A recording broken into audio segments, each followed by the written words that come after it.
ইসলাম NCP এটা আমরা আজকে তীব্র প্রতিবাদ জানাচ্ছি। আপনারা আজকে যারা এখানে উপস্থিত রয়েছেন জামাতে ইসলাম আর এনসিপি বলেন, আপনারা জামাতের যে সমস্ত কর্মকাণ্ড দিতে হয়েছে তখন হয়তো আপনাদের কারোই জন্ম হয়নি, তাদের অতীত ইতিহাস আপনি জানেন না। সম্প্রতিকালে এই জামাত ইসলামের আমির ডক্টর শফিক সাহেব বলেছেন যে 47 সাল থেকে জামাত ইসলাম যে সমস্ত ভুল অপবৃত্তি করেছে দলের পক্ষ থেকে উনি ক্ষমা চেয়েছেন। ক্ষমা দেওয়ার পর করে আবার নতুন করে একটা ষড়যন্ত্র করছে। কোনো লাভ হবে না। বিএনপির কাছে আপনাদের জামাত বলেন বাংলাদেশের যে কোনো দল সবসময় হাঁটুর নিচে থাকবে। আমাদের গতকাল ঢাকায় একটা সমাবেশ হয়েছে। আমাদের প্রাণপ্রিয় নেতা হাবিবুর নবী খান সোহেল ভাই একটা সুন্দর উপমা দিয়েছে যে বাংলাদেশে যত দলই থাক, হাতি যেমন দাঁড়িয়ে থেকে তারপরে যদি বসে তারপরেও কিন্তু তাকে বেশ উচ্চ তাই মনে হয়, বেশ উচ্চ। হাতির নিজেই থাকে অন্যান্য সব ঘোড়া, পশু, ঘোড়া, গরু, ছাগল। আমাদের অন্যান্য দলের যারা আছে তারা বর্তমানে সেই পর্যায়ে আছে। আজকে আপনারা জানেন না মতিউর রহমান নিজামী সাহেবের জীবনে এমপি হতে পারেন নাই। এই জামাতের আমির ছিলেন। আমাদের বেগম খালেদা জিয়াকে অনুরোধ করে একটা আসন চেয়েছিল, যে আসনে মেজর মঞ্জুর কাদের সাহেব বারবার নির্বাচিত হতেন। ওইখানে কোনদিন যারা সাথিয়াতে কোনদিন মতিউর রহমান নিজামী এমপি হতে পারেননি। আমাদের মেজর মঞ্জুর কাদেরকে অন্য আসনে বদলি করে ট্রান্সফার করে ওই আসন থাকা করে মতিউর রহমান নিজামীকে আপনার এমপি বের করার সহযোগিতা করেছিল এবং মন্ত্রী পর্যন্ত তাকে করেছিল। আজকে আপনারা অনেকে ফেসবুকে দেখেন শফিক সাহেব বিগত নির্বাচনে ধানের সিট প্রার্থী নিয়ে ভোট করেছিলেন। আজকে বিএনপিতে সেন্টার পান, বিএনপি ছাড়াও চলাফেরা করতে পারেন নাই। আজকে বিএনপির উপর চড়াও হচ্ছেন। আমরা আপনাদেরকে দাঁত ভাঙা জবাব যখন দিতে পারি, যখন দেব আপনাদের কাছে অনুরোধ, আপনার দলকে বিভেদ করবেন না, ঐক্যবদ্ধ থাকেন। জামাত কেন এনসিপি কেন কেউ পাত্তা পাবে না আমাদের কাছে। প্রশাসনের উদ্দেশ্যে বলছি, পুলিশ প্রশাসনের উদ্দেশ্যে বলছি, আপনি জেলা প্রশাসনের উদ্দেশ্যে বলছি, এই জামাতে ইসলামের এনসিপিকে আপনার ঘাড়ে তুলবেন না, এই দুটো দলকে ঘাড়ে তুলবেন না। নিরপেক্ষভাবে প্রশাসন আপনি পরিচালনা করবেন, আমরা আপনাদেরকে সহযোগিতা করবো।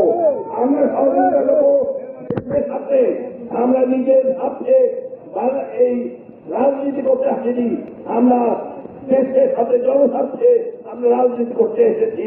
এর জন্য এই পরিবেশ ভালো করার জন্য প্রশাসনকে আমরা সহযোগিতা করবো। পুলিশ ভাইদেরকে বলছি, আপনারা নিরপেক্ষভাবে কাজ করবেন। অফিস আদালতে এই সমস্ত নেতারা দালালি করে খাচ্ছে।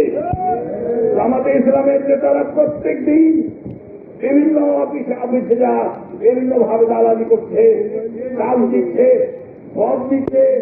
স্কুল কলেজে লোককে প্রতিনিধি যাবে, এই সমস্ত বন্ধ করেন। দল আমাদের আজকে বড় দল, কিন্তু আমরা বঞ্চিত হচ্ছি। আমরা চাই সামনে একটা নিরপেক্ষ নির্বাচন হবে, এই নির্বাচনের মাধ্যমে বিএনপি ক্ষমতাসীন হবে। তারপরে নেতা কর্মী এবং দেশের মানুষের কল্যাণ করার জন্য বিএনপি যে ওয়াদা করেছে এই ওয়াদা পূরণ করবে। এবং আজকের যে পরিবেশ সৃষ্টি হয়েছে, এই পরিবেশকে আপনি জমাতে হলে আমাদেরকে ঐক্যবদ্ধ থাকতে হবে। একটা কথা বলছি, আমরা অনেকে প্রার্থী এখানে উপস্থিত হয়েছি, অনেক আসলে প্রার্থী উপস্থিত। তাই অনুরোধ করবো, আপনারা নেতাদের কোন প্রার্থী কথা বলবেন না, দলের জন্য কথা বলবেন। কিন্তু আমরাই যদি এমপি নমিনেশনের জন্য যদি একে অপরের সমালোচনা করি তাহলে জামাতে ইসলামের সুযোগ নেবে, জামাতে ইসলামের সুযোগ নেবে এই আপনাদেরকে পয়সার যোগান দেবে, যাও অমুকের এগেছে কথা বলো, অমুকের এগেছে কথা বলো, তাহলে কি হবে? তাহলে বিএনপি দুর্বল হবে। এখন জামাতে ইসলাম যাচ্ছে সেখানে এমপি হওয়ার জন্য, সেখানে শফিক সাহেব যে গাইবান্ধায় 40-50 লোক উপস্থিত করেছে, 7টা ডিস্ট্রিক্টের লোক এসেছিল।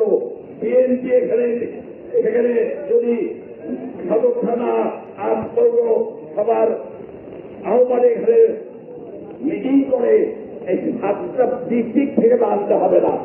সদর থানায় আপনাদের কয়জন লোক আছে বার করে।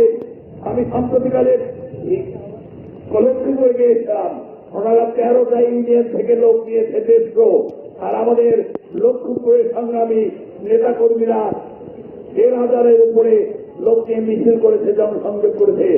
ওই লক্ষ্মীপুরের তাদের চেয়ারম্যান পর্যন্ত এসেছে।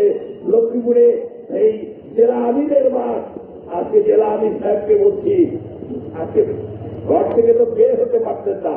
আপনার ডাক্তার রহিম সাহেব আমির ছিলেন, এখানে মাধবী আছে, মাধবী সব 12 জনকে এখান থেকে আমরা সারেন্ডার করে দিয়েছিলাম।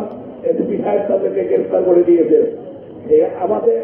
আমার পাশে ডক্টর রহিম সাহেব বসেছিল, এসপি টার্গেট ছিল রহিম সাহেবকে তুলে নিয়ে যাবে।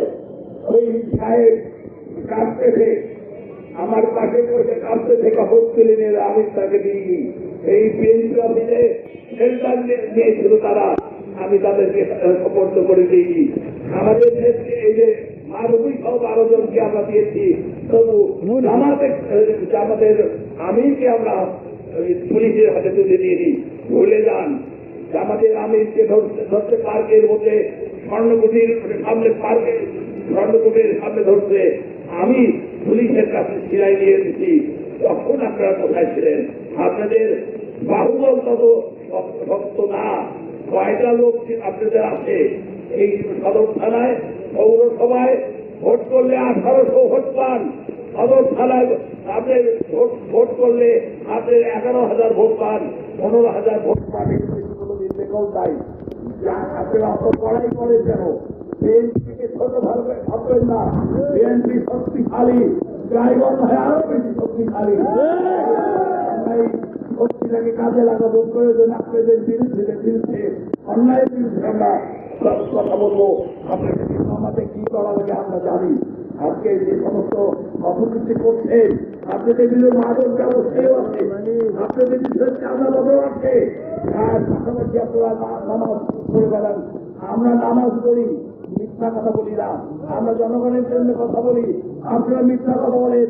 আপনাদের মতো মিথ্য আমার মনে যারা মাদক সেবন করে এবং সুস্থ থাকে তারাও মিথ্যা কথা বলে না।